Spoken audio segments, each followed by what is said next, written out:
ನನ್ನಲ್ಲಿ ತುಂಬ ಇನ್ಸೆಕ್ಯೂರಿಟೀಸ್ ಇತ್ತು. ಯಾಕಂದರೆ ನಾನು ಕಾಲೇಜ್ ಡೇಸಿಂದ ನಾನು ಆಡಿಷನ್ಸ್ ಪ್ರತಿಯೊಬ್ಬರಿಗೂ ಗೊತ್ತು, ಆಡಿಷನ್ಸ್ ಅಟೆಂಡ್ ಮಾಡ್ತಿರ್ಬೇಕಾದ್ರೆ ನನ್ನನ್ನು ರಿಜೆಕ್ಟ್ ಮಾಡಿರೋದುಂಟು. ನನಗೆ ಒಂದು ಕಡೆ ನನ್ನ ಕುಗ್ಗಿಸ್ತಿತ್ತು, ಆ ಮೊಮೆಂಟ್ ನನ್ನ ಕುಗ್ಗಿಸ್ತಿತ್ತು. ನಂತರ ಎಷ್ಟೋ ಜನ ಹೆಣ್ಮಕ್ಳು ಕುಗ್ಗುತ್ತಿದ್ದಾರೆ.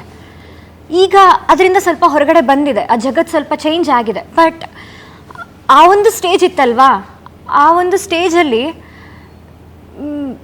ಈ ಥರ ಇರೋರು ಅಲ್ಲಿಗೆ ಲಾಯಕ್ಕಿಲ್ವಾ?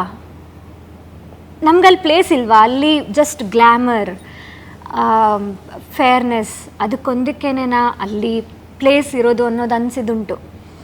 ಬಟ್ ಯಾವಾಗ ಅದು ಮೀರಿ ನಿನ್ನ ಹಾರ್ಡ್ ವರ್ಕ್ ಇದೆ ಅಂತ ಗೊತ್ತಾಯಿತೋ ಆಗ ನಾನು ನನ್ನ ಪರ್ಸ್ಪೆಕ್ಟಿವ್ನ ನಾನು ಚೇಂಜ್ ಮಾಡಿಕೊಂಡೆ.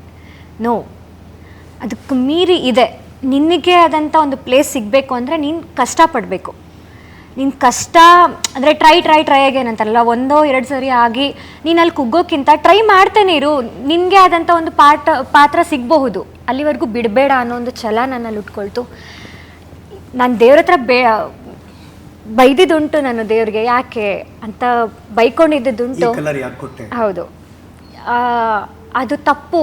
ನಾನು ಈಗ ನನ್ನ ಬಣ್ಣನ ನನ್ನ ಸರ್ ನಾನು ಪ್ರೀತಿ ಮಾಡ್ತೀನಿ, ಇದರಿಂದನೇ ನನಗೆ ಅನ್ನ ಸಿಕ್ಕಿತ್ತು.